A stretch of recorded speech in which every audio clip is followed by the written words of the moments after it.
Bonsoir à tous, chers collègues internautes, bienvenue sur le premier web TV branché qui fait partie de la plateforme FMC Branché Training. Cette soirée est animée par moi-même, Jean-François Lopez, qui suis chirurgien bariatrique, mais aussi par le docteur Hervé Boisiz, anesthésiste réanimateur au CHU de Nancy, et par le docteur Pierre Albaladejo, qui est anesthésiste réanimateur au CHU de Grenoble.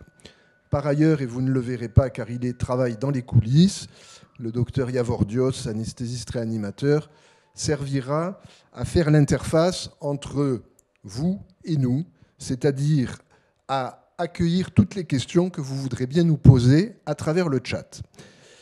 De plus, cette soirée sera animée par 2 interviews de nos partenaires américains qui soulèveront 2 problèmes spécifiques sur lesquels il paraît important de se pencher. Le cas clinique que nous vous proposons ce soir, comme vous pouvez le voir, concerne un établissement privé qui fait environ 40 actes de chirurgie bariatrique par an. C'est un chirurgien bariatrique confirmé qui fait ça, mais qui travaille au sein d'une équipe de 4 chirurgiens, les 3 autres n'étant pas spécialisés dans ce domaine. Il s'agit d'une femme de 27 ans qui a un IMC à 45 et qui a suivi le protocole habituel de préparation à ce type de chirurgie. Elle bénéficie d'une sleeve gastrectomie. La consultation pré-anesthésique va durer 10 minutes. On constate, en revoyant le dossier, que le médecin anesthésiste a été interrompu à 3 reprises pendant sa consultation. On constate aussi que le dossier d'anesthésie est informatisé. L'intervention a lieu un vendredi après-midi. Il n'y a pas d'événement particulier.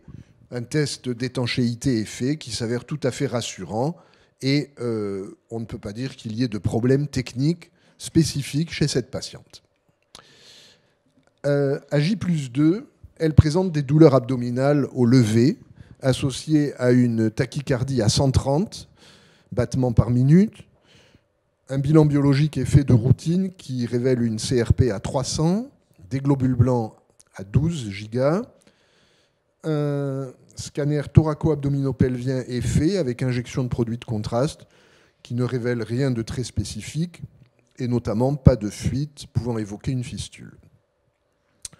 À J+3, la température monte à 38 avec une fréquence cardiaque à 108. Dans la nuit du 3e au 4e jour, une dégradation clinique se produit avec une fièvre qui augmente. Le patient est confus, une oligurie s'installe. L'infirmière de soins continus téléphone à l'anesthésiste de garde qui prescrit par téléphone un remplissage vasculaire. Le lendemain, à J4, on constate un sepsis sévère qui indique une reprise chirurgicale immédiate pour fistule apparente. C'est d'ailleurs ce qui va être trouvé. Les gestes habituels sont faits, on passe sur l'aspect technique de la chose et la patiente est hospitalisée en unité de soins continus. Le lendemain, devant la gravité de son état, elle est transférée en réanimation dans un établissement de référence. Et dans les jours qui vont suivre, son état va se dégrader progressivement et elle va décéder en défaillance multiviscérale à J+15. On constate que le chirurgien va recevoir seul la famille pour lui expliquer la situation. Voilà donc le cas qui nous est soumis ce soir et qui est un cas assez typique de chirurgie bariatrique, qui soulève plusieurs points de discussion, évidemment. Des problèmes de structure. Est-ce qu'un chirurgien bariatrique peut exercer seul, ou en tout cas seul dans sa spécialité? Est-ce qu'un établissement peut se contenter de faire 40 cas par an? Est-ce que tout cela correspond aux recommandations?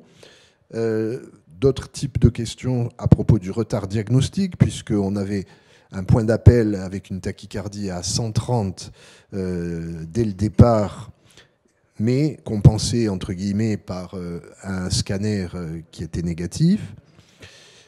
On a aussi des questions à se poser sur la pertinence du traitement. Est-ce qu'il fallait simplement faire un remplissage? Est-ce que le chirurgien devait opérer avec ce délai? Enfin, on peut se poser aussi des questions sur la communication avec la famille en fin de parcours. Donc, tout ça va être la trame de notre soirée. Et je vous propose de segmenter ces questions en 5 points particuliers, dont le premier concerne la communication entre les professionnels.